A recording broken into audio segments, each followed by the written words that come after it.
For example, Maxis Rocky Mountain, Jessica Bush rides for Maxis, whereas Marie-Hélène Premont rides for Rocky Mountain, but they're in the same factory team. So, yes, they're definitely on the list, but as far as staff support, whether it's from Federation Mix or however, but I think that's all rather academic at this point. She's there. Absolutely. For the jersey she's wearing there is the national team jersey, I guess, as national champion. National team, I think. Right, national team. So there's the difference. She's not in the jersey the same as the factory riders from Specialized, but definitely under their team tent, and we saw them down there getting ready earlier today. Interesting race today, always the first time. Fascinating for us to see how people have come out of winter. First time that the World Cup club is all together to see who's got what form, and we've got 4 or 5 weeks before Dolby Forest for people to have a think about where they are in the field. Any surprises for you out there on the track while you're watching it go on?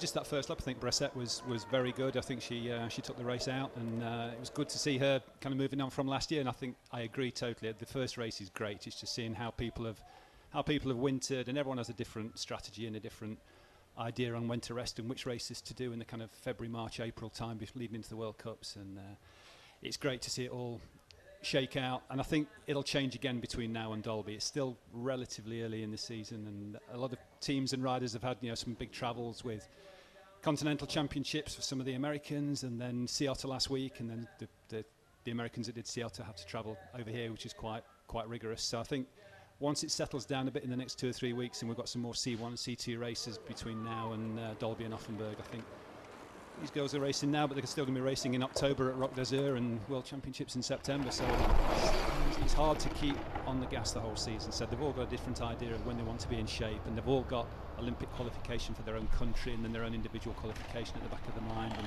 different federations have a different strategy on how they pick their riders. So on the podium, they're not. I don't think anybody really knows what goes on in the races they do outside of the World Cups. Nobody ever sees them, and it's quite hard to communicate with them to sort of find out, just have a chat over a coffee to see what they're doing and where they're going next. And Canyon Frames from Germany, and she's riding the hardtail, which is the Grand Canyon.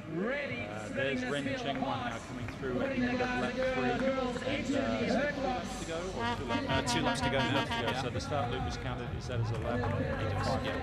Okay, so there she goes at 55 minutes or so going through with 2 laps to go. What sort of lap times have they been doing? So I haven't been able to do the mathematics here. They've been doing about 19:20, I think, for their first lap. So we're looking at around about 1:35, it looks like, for a finish time, exactly. Which is spot on the 1:35 to 1:40 times that you guys have got set up for this year. Yeah. And we see Bressette going through 20 seconds down. Yeah, Kalentiev is not kind of sitting on the wheel. I think she's definitely working hard to stay with her. Right, so there's 3rd and 4th going through now. Indeed, totally. She wasn't jumping up to her feet to get back on the bike. It was like, do I really have to keep doing this? So, plate number 8 coming through now. This is Marie-Hélène Premont. She should be sitting in the top 10 still. She came through. It looks like she might have moved up on Lechner. So she's going through in 7th. She came through 8th last time round, so she's got past Lechner, who's dropping back. So both of the Colnago riders are heading backwards in the field after starting so strong and leading the race. And I think there's a lot of excitement on the first lap of a World Cup. So we watch Ring Cheng Very Wan good now. afternoon to Marnie Heymans, Mr. Africa. Heading across past Marshall Point 7. This is after feed zone. And she would have done the descent. We're looking back now for Bressette.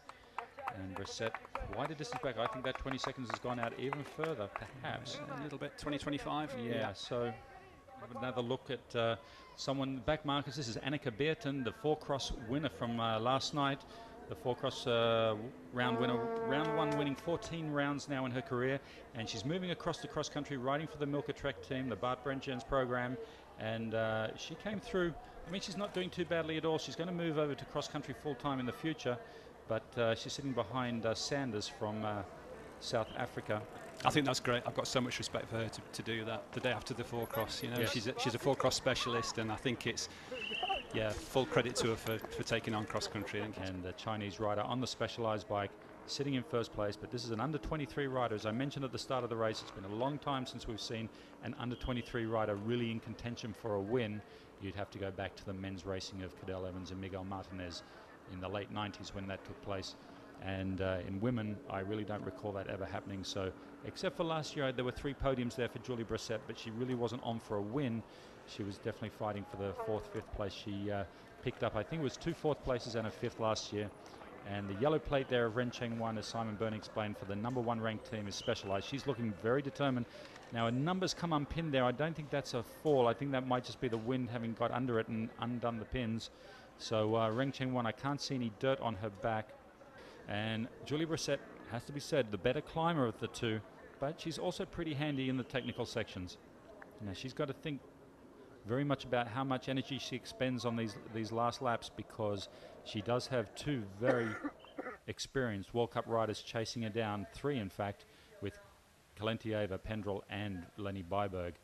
Pendrell will be getting a lot of information from Waldeck, her team manager, who will be out on the course giving her time splits and so forth, but as the reigning World Cup champion, she knows the overall World Cup is not won in round 1.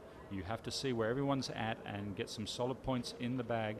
So if you can start the season with a podium, that puts you in great standing for the rest of the season. As I've mentioned before, Ren Cheng 1 is not the most consistent podium rider, so they may not be too worried about that when they do the analysis at the end of the day and see who came where. A bit more worried about Julie Brissett and what sort of form she's bringing into the 2011 season. Well, World Cup racing started back in 1991 for cross country. Only 27 women have won World Cup races, and Lenny Byberg is one of them. She was born in Stavanger and lives near Sandnes in Norway, and has been racing since 1999, 12 years racing, and this is her 13th season. There's Katarina Nash, plate number 11.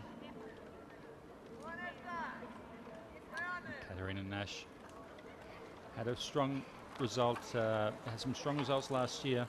She was 3rd in Dolby Forest. She'll be looking forward to going back to that race again.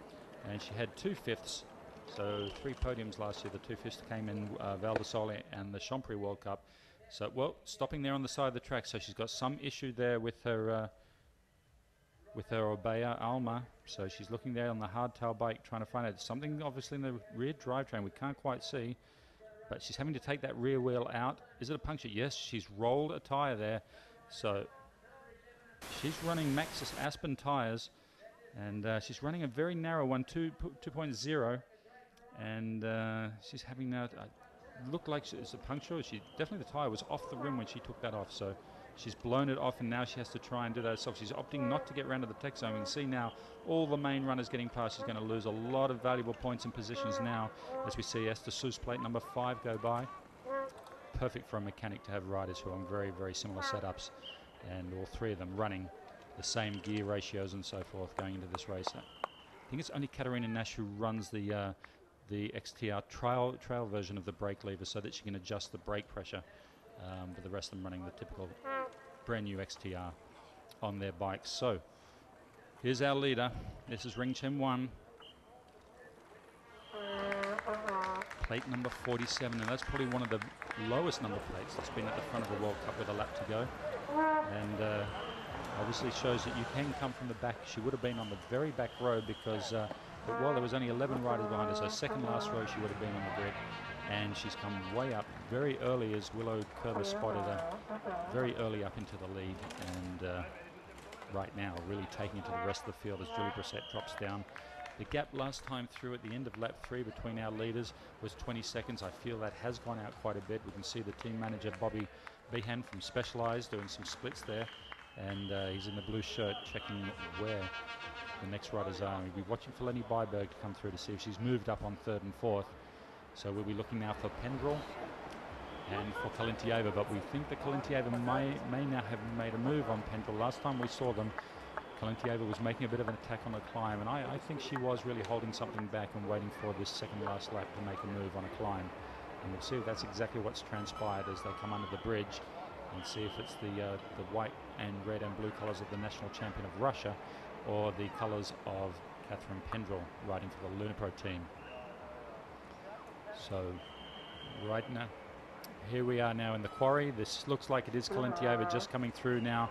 So she did make that break on the climb as we predicted. So coming down now through is Kalentieva, and then we see the gap now. So it's a good 10 seconds or so, and that's interesting. So we see now 3rd and 4th have got a gap. Pendrell has been passed by Kalentieva, and it won't be long now before she'll have to look in the rear view mirror figuratively in the race for her next challenger, which will be Lenny Byberg. So, KwaZulu-Natal province hour or so inland from Durban on the coast, as we see wrenching